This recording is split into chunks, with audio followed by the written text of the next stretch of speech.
शांति। परमात्मा एक शांति से मिलती है इस शब्द का उच्चारण करने से। हम सब जानते हैं परमात्मा का अर्थ है परम आत्मा, और हम सब आत्मा का स्वरूप हैं जो एक शरीर को वस्त्र की तरह धारण किए हुए हैं। यह सत्य है कि हम जब शरीर का त्याग करते हैं तो हम सिर्फ शरीर को वस्त्र की तरह बदलते हैं, और ऐसा भी माना जाता है परमात्मा हम सब में बसे हुए हैं।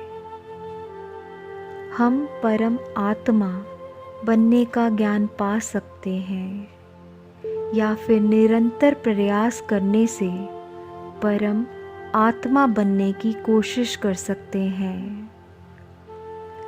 हम जब कोई भी कर्म करते हैं या हमारे मन में कोई भी विचार आता है तो हम हमेशा हमारे पास दो विकल्प होते हैं। एक जो हमें सही राह बताता है, हमें परम आत्मा बनने की राह पर ले जाता है, और जिसको करके हमें सहनशीलता, साहस और संतुष्टि प्राप्त होती है।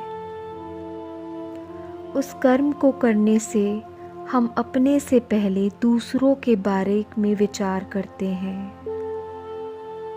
यह कर्म किसी को हानि या दुख नहीं पहुंचाता है। यह कर्म सभी के हित में होता है, सभी के लिए संपन्नता लाता है। और दूसरा विकल्प गलत होता है, जिसमें हम सबसे पहले अपने हित में सोचते हैं। हम दूसरों पर उस कर्म का करने का क्या परिणाम होगा यह नहीं सोचते हैं। हम आसान और सरल रास्ता अपनाते हैं, क्योंकि परम आत्मा बनने के लिए काफ़ी संघर्ष और प्रयास करना पड़ता है। अपने हित के लिए जो सही है उसको त्यागना पड़ता है। ये रास्ता हमसे काफ़ी समय और दृढ़ निश्चय का निरंतर प्रमाण मांगता है। परमात्मा की लीला ये है कि हम इस दुनिया के रंगमंच में अपना किरदार निभाने आए हैं, और ये क्षमता परमात्मा ने हम सबको दी है कि हम ये सोच और समझ पाएं कि हमारा इस धरती पर आने का क्या उद्देश्य है। हम सब ने क्यों जन्म लिया है, हमारा इस ब्रह्मांड में क्या किरदार है, और हम एक प्राणी होकर भली भांति जानते हैं कि परम आत्मा बनने के लिए कौन सा विकल्प सही है। फिर भी हम रास्ता भटकते हैं और समझते हुए भी गलतियां करते हैं। इंसान अगर गलती करता है तो हर एक गलती उसको कोई ना कोई सीख देती है, और अगर हम सही राह पर चलने लग जाएं तो फिर से हम अपने अंदर वो गुण ला सकते हैं, अपने आप को सही राह पर ला सकते हैं। एक सही सोच इसकी शुरुआत करती है। कई उलझनें फिर भी आती हैं, पर निरंतर प्रयास और दृढ़ संकल्प और साधना से हम परम आत्मा बन सकते हैं। परम आत्मा बनकर हम परमात्मा से जुड़ सकते हैं, और परमात्मा भी यही चाहते हैं कि हम एक परम आत्मा बने, सही राह पर चलें, सही कर्म करें।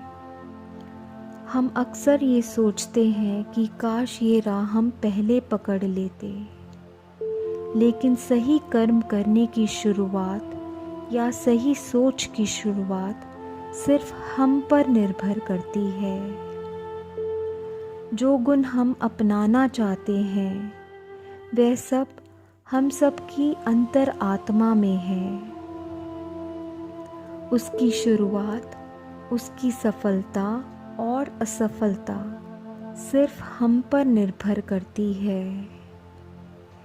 इंसान अगर निरंतर प्रयास करे तो क्या नहीं पा सकता है, और अगर ढूंढे तो परमात्मा को भी पा सकता है, और वह भी खुद में पा सकता है।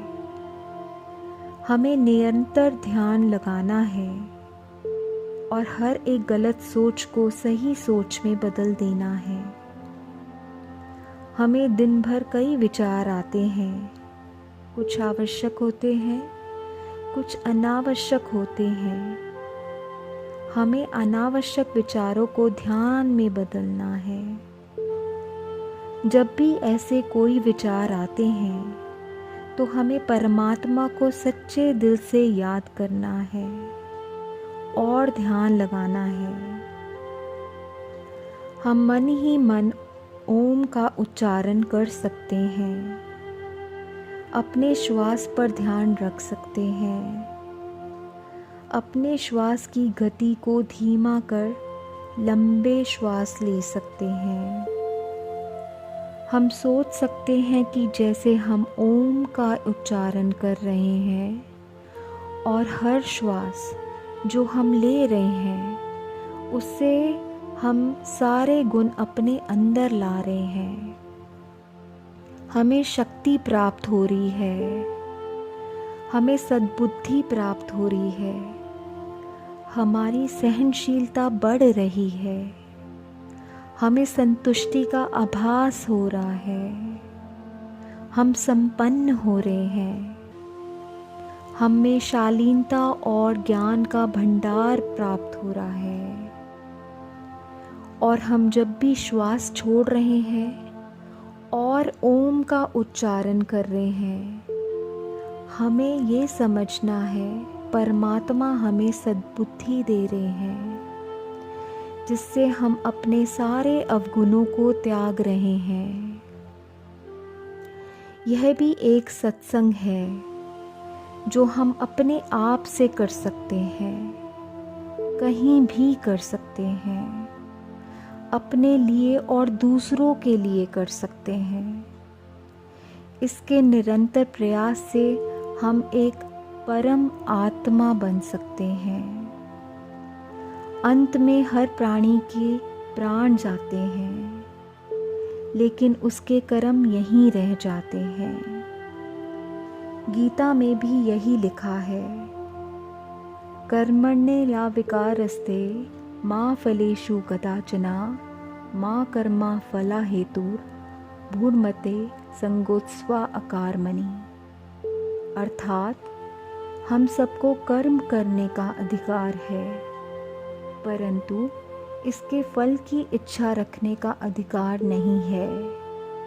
इसलिए फल की इच्छा रखकर हमें कर्म नहीं करना चाहिए, और फल की इच्छा ना रखने का अर्थ यह भी नहीं है कि हमें कर्म ही नहीं करना चाहिए।